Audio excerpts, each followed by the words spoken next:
कभी सोचा है कि हमारे पूर्वज कौन थे? दादा, परदादा और उनसे भी पहले? अगर हम इस लकीर को पकड़कर समय में बहुत बहुत पीछे जाएं, तो हम एक ऐसे इंसान तक पहुंचेंगे जिसकी जिंदगी आज हमारी जिंदगी से बिल्कुल अलग थी। एक ऐसी दुनिया जहां हर एक दिन बस जिंदा रहना ही सबसे बड़ी जंग थी। असल में हमारा होना ही एक कमाल की कहानी है, जो हजारों सालों की मुश्किलों के बावजूद चलती रही। इसे हम कह सकते हैं हिंसक संयोग और जिद्दी जीव विज्ञान का एक जबरदस्त नतीजा। जरा सोच कर देखिए, उस लंबी चेन में अगर एक भी कड़ी टूट जाती, कोई एक भी पूर्वज जिंदा रहने और अपना वंश आगे बढ़ाने में फेल हो जाता, तो आज हम और आप यहां नहीं होते। मतलब हर एक को जीतना ही था। तो चलिए समय में पीछे चलते हैं और उन 5 सबसे खतरनाक दौरों को देखते हैं जिनसे बचकर हमारे पूर्वज यहां तक पहुंचे। तो हमारी उल्टी गिनती शुरू होती है नंबर 5 से। ये एक ऐसा दौर था जिसने इंसानियत को पहली बार उसके असली सीमाओं का एहसास कराया। ये मानव अस्तित्व की पहली सबसे बड़ी परीक्षा थी, आखिरी आइस एज यानी हिमयुग। जरा उस जमी हुई दुनिया की कल्पना कीजिए, आज के मुकाबले करीब 10 डिग्री फ़ारेनहाइट ज्यादा ठंडी, जहां 2-2 मील मोटी बर्फ की चादरें जमीन को ढके हुए थीं। हर दिन का मतलब था जमा देने वाली ठंड से बचना, विशाल वुली मैमथ जैसे जानवरों का शिकार करना और खूंखार गुफा शेरों से अपनी जान बचाना। और सोचिए, एक मामूली सी चोट भी मौत का बुलावा थी, क्योंकि एंटीबायोटिक्स तो दूर दूर तक नहीं थे। हिमयुग तो बस एक शुरुआत थी। अब आते हैं नंबर 4 पर, और ये एक ऐसी चुनौती थी जो मजे की बात है हमने खुद अपने लिए खड़ी की थी। ये बड़ा अजीब दौर था, एक ऐसा आविष्कार जिसे हम आज इंसानियत की सबसे बड़ी कामयाबी मानते हैं, उसी ने हमारी जिंदगी को और मुश्किल बना दिया। जी हां, हम बात कर रहे हैं खेती की शुरुआत की। देखिए, खेती शुरू करने से हुआ क्या कि हमने अनजाने में नई मुसीबतें मोल ले ली। एक जगह बसने से बीमारियां तेजी से फैलने लगीं। हमारा खाना भी एक जैसा हो गया, जिससे कुपोषण बढ़ा, और सबसे बड़ा खतरा था अकाल। अगर एक बार फसल खराब हो गई तो पूरा का पूरा गांव भूखमरी की चपेट में आ जाता था। अब हम इतिहास के उस दौर में पहुंचते हैं जहां सबसे बड़ा खतरा प्रकृति नहीं बल्कि खुद इंसान बन गया था। मानव इतिहास का तीसरा सबसे जानलेवा दौर, एक ऐसी तबाही जिसकी शुरुआत सिर्फ एक आदमी ने की, चंगेज खान।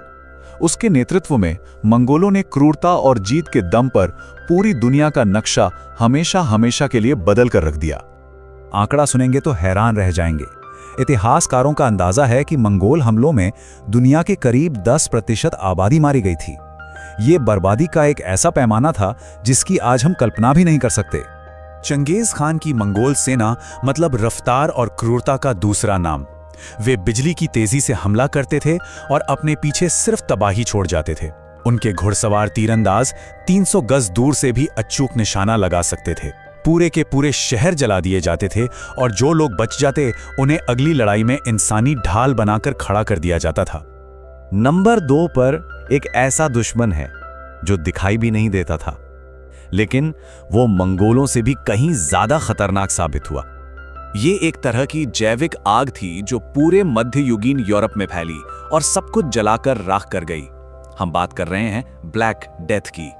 ये 1347 की बात है, जब ब्यूबोनिक प्लेग, जिसे हम ब्लैक डेथ कहते हैं, यूरोप में कहर बनकर टूटा। चूहों पर रहने वाले पिस्सुओं से ये बैक्टीरिया इतनी तेजी से फैला कि कुछ ही सालों में इसने यूरोप की आधी से ज्यादा आबादी को खत्म कर दिया। पूरे के पूरे गांव वीरान हो गए और सभ्यता ढहने की कगार पर आ गई। और अब हम पहुंचते हैं नंबर 1 पर, एक ऐसी घटना जिसे वैज्ञानिक कहते हैं मानवता का महान फिल्टर। मतलब एक ऐसी आजमाइश जिसने हमें लगभग खत्म ही कर दिया था।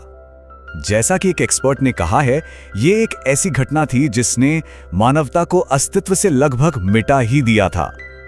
और अब इतिहास का वो सबसे बुरा दौर जिसमें कोई भी जन्म नहीं लेना चाहेगा। ये कोई जंग नहीं थी, कोई बीमारी भी नहीं, बल्कि ये तो हमारी अपनी धरती की एक ताकत थी जिसने हमें विलुप्त होने के कगार पर लाकर खड़ा कर दिया। अब समझे कि ये हुआ कैसे। जब टोबा ज्वालामुखी फटा तो उसने आसमान को राख से ऐसा भरा कि सूरज की रोशनी 1 दशक तक जमीन तक पहुंच ही नहीं पाई। इससे एक ज्वालामुखी सर्दी शुरू हो गई, तापमान गिरा, पेड़ पौधे मर गए, जानवर भूखे मरने लगे, और देखते ही देखते पूरी दुनिया का इकोसिस्टम तबाह हो गया। ये आंकड़ा सच में चौंकाने वाला है। वैज्ञानिकों का मानना है कि इस तबाही के बाद पूरी पृथ्वी पर सिर्फ 3000 इंसान बचे थे।